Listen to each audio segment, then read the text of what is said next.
No. Somebody You don't do that. You're not allowed to do that. Pictures of people's cars. Can you keep your distance? Welcome to the Audit Assessor, where we break down real-world encounters between the public and the police by examining law conduct and context, so you understand your rights, their responsibilities, and where the line is drawn. Thanks to Matt for allowing us to cover and analyze this police audit. Make sure to subscribe to his channel and support his work. Link is in the description. In this episode, Auditor Matt is outside a police station, filming parked police vehicles when officers step in and immediately escalate a simple situation. Instead of acknowledging a lawful activity and moving on, they surround him, question him, and attempt to assert control where none exists. Matt remains calm and composed, refusing to be drawn into confrontation as he systematically challenges their assumptions and holds them to legal standards until their position falls apart with no lawful basis left to stand on. The officers eventually disengage and walk away after their overreach becomes impossible to justify. Taking pictures of police cars and other cars though, why are you doing that? It's a hobby. I like cars. Okay. It's an Audi TT, it's not just a car, is it? But it's somebody's car that doesn't know that you're taking a photo of them. It's not And right. if I've got a Mazda RX-8 and people do it and not take pictures of my car, that's what you do. Right. If a Porsche pulled up and there was loads of people taking pictures of it, would you? This isn't a desirable car and you've took a picture of that. And? Okay, but you've just said you're taking pictures of nice cars. And police cars, and fire engines and ambulances. Okay. What's the problem? Well, asking what the purpose is. Somebody. The pictures you've said. No. Somebody You don't do that. You're not allowed to do that. Pictures of people's cars. Can you keep your distance? You need to stop taking pictures of I don't need to say. I don't at all. Let's do it for a hobby. I do this regularly. What on earth? Videoing me. I am. What on earth law book have you been reading? We have come out because somebody's been taking pictures of police vehicles. And? So we have come out to ask you why you are taking And I've told you pictures. twice now. Right. There's pictures on here of my wife with no clothes on, etc, etc. You're not going to be looking. From the start, the officers assume wrongdoing and question Matt in a confrontational way. Even though filming police vehicles is lawful, Matt doesn't justify himself or seek permission. He simply stands on his rights as pressure builds and officers try to assert control through presence rather than law. He remains calm and unshaken, keeping the focus on the lack of legal basis, which ultimately weakens their position and shifts the dynamic back onto them. It's a very strange thing to do, posting. It is not strange at all. Not whatsoever. Well, it might be strange to you, but it's not strange to the general public. Right, well, we're going to ask you to stop videoing, please. No. Yes. I'm doing a documentary on for YouTube on the police. Regarding what? Abuse of Antisocial Behaviour Act, abuse of Section 43, just generally police abusing powers. Hey, mate. I don't give me details out, not personal. Well, you're taking, with respect, you're taking photographs or video of people's cars. People do it in my That car. aren't yours. That people do that in my car.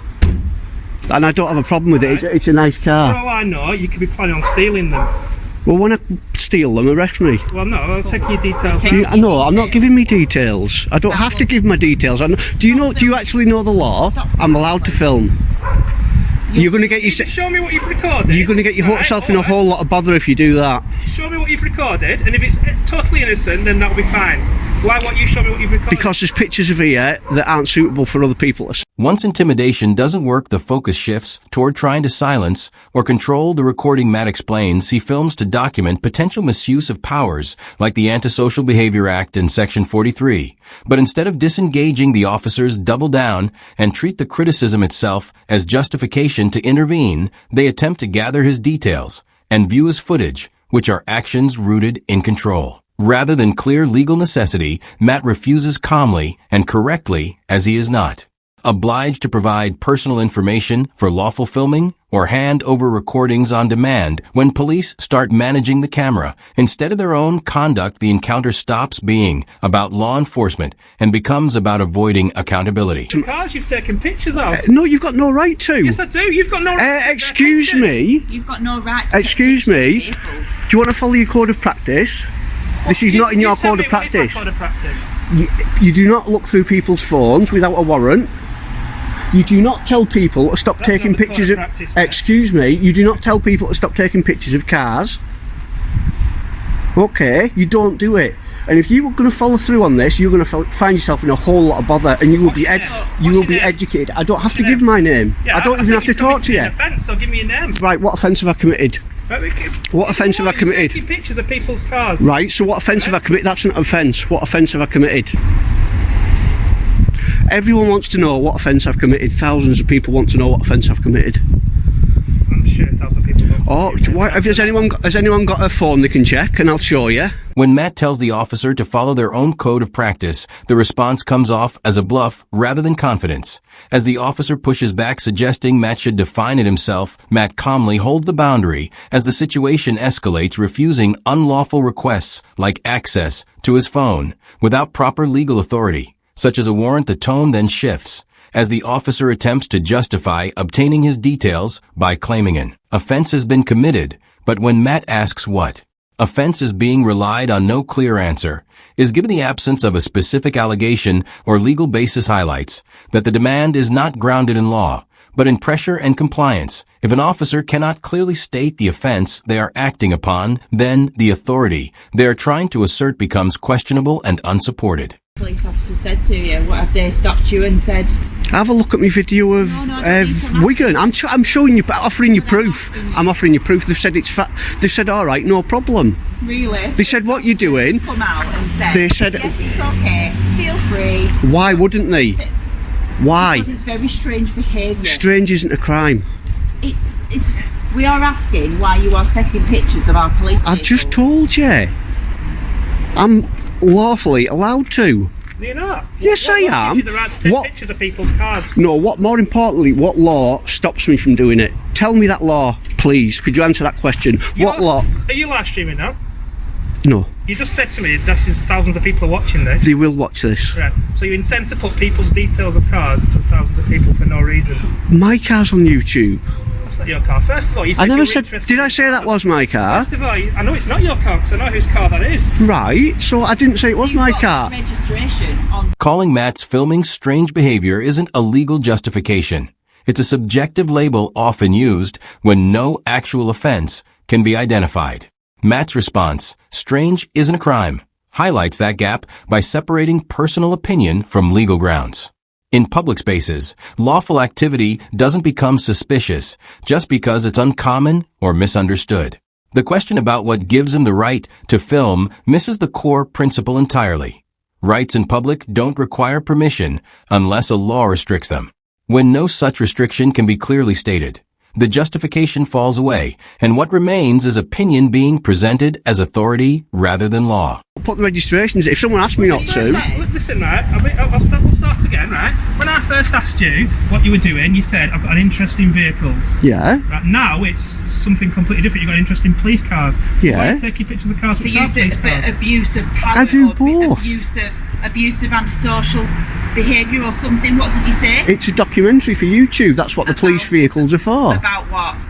Police abusing Section 43. Okay. Section 5 and 50 of PACE. Why are you telling me that I have to stop filming cars? What law's that? Can you I just find it very concerning that you're outside a police station recording vehicles. Right, I'm just asking you what law that is where I'm not allowed to film police cars. I haven't said you've broken a law yet. You What just said saying I'm is, not allowed. I'm finding it very difficult because to understand why you're doing that outside a police station. Right, for a fact, a basic fact you don't need to understand. I'm allowed to do it. That's all you need to you're understand. not. Yes, I am. What law stops me? So you're law stops perfectly happy me? with someone recording your car and put it on YouTube? I think my Fiesta was a bit weird, but my Mazda, yes. It is on YouTube, in fact. The officer then shifts the focus again, this time suggesting the issue is about vehicle registration plates being shared online. But that isn't a clear rule or legal restriction. It's another attempt to justify the interaction after earlier points fall away. Number plates are visible in public by design and are routinely captured by CCTV, dash cams, and everyday road use. So recording them in a public setting isn't inherently unlawful. Framing it as a concern only when someone intentionally films police vehicles turns a normal public visibility issue into a selective objection. What becomes clear is how the reasoning keeps changing. First the filming itself, then the purpose, then vague claims of wrongdoing, and now registration plates. each justification shifts, as the previous one fails to hold. Matt doesn't get pulled into every new argument. He simply allows each point to stand or fall on whether it has any real legal foundation. You are taking videos. There's one here of a lady walking down the street because she couldn't resist taking a video of the Andrex puppy in Southport. And you've got the lady in as well. She's not consented to be in video. she doesn't need to. Yes, she does. No, she doesn't. What law's that? Consented to be video. What law's that? Explain that law. You're Explain that law. You're walking your dog here. And oh my God, you're not going to arrest me for walking my dog here. But videoing it and. Are you having a laugh? Do you realise how daft you're making yourself sound? So that's not of police. What's it got to do with you? What I video? That's not of police. It says Wigan Police Station, and then you've got your dog on there. You'll never make a real police officer if this is the best you can do, will you? Support officer. A real one. Yeah. It's a bit condescending, isn't it? Well, you've been doing it to me. What's your name and collar number? It's there. You can My see phone it. number's on my What if I phone. can't He read? doesn't have to give you his name. Yes, he does, because I know the law. Unlike you's lot. What's your name, please? And what Give me your state? name, I can have to give you my collar number. What station are you based at? Colne Police Station. Sorry? Colne Police Station. Right. And what's your name, please? It's your I don't have to policy. give you, you've got my collar It's your number. policy. Huh? It's your policy. I don't have to give you my name. It is your policy. You'll be getting retrained if you do not give me your name. I'll ask you one more Are you going to time. be retraining me? Someone will be retraining you on your policy. You might be laughing now, but you won't be laughing soon. What's your name, please? I'll ask you one last time. It's your policy to provide your name. What's your name, please? PC. I'm asking you nicely. My phone number is PC4454. And what's your name, please? Watching Matt's past footage prompts another attempt to justify intervention, with an officer suggesting a woman in a previous clip didn't consent to being filmed. But in public spaces, incidental filming generally doesn't require consent, and no clear legal basis is provided when challenged. Matt then brings the focus back to accountability by asking for the officer's name. And the refusal stands out because officers are normally expected under professional standards to identify themselves in public interactions unless there's a specific reason not to.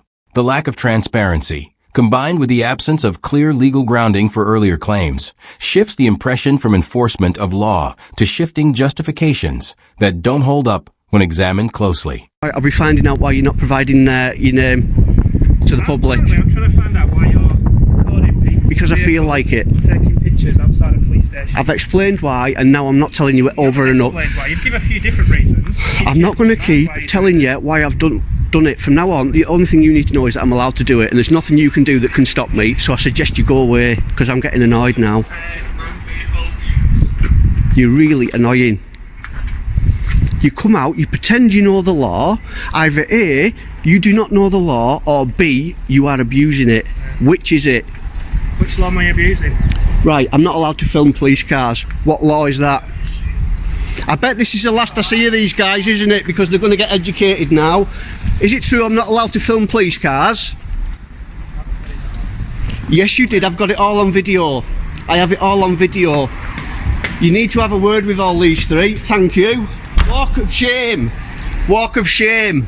Muppets. The ending is telling because nothing is truly resolved. There's no explanation of powers, no clear justification, and no proper conclusion, as the officers are simply called back inside, which suggests not resolution, but risk management likely because the interaction is no longer productive or defensible. Matt stayed within clear legal boundaries throughout while the officers relied on shifting explanations, tone, and assumption rather than a consistent legal basis each time one justification failed. It was replaced with another until none remained that could be properly supported, and the walk away therefore reflects not a win, but the absence of any enforceable offense or stable authority being identified. It ends without a stated breach, no exercise power being clearly justified, and no position left that could be confidently maintained. When an encounter ends in withdrawal, rather than explanation, it highlights how quickly authority collapses when it cannot be grounded in clear law.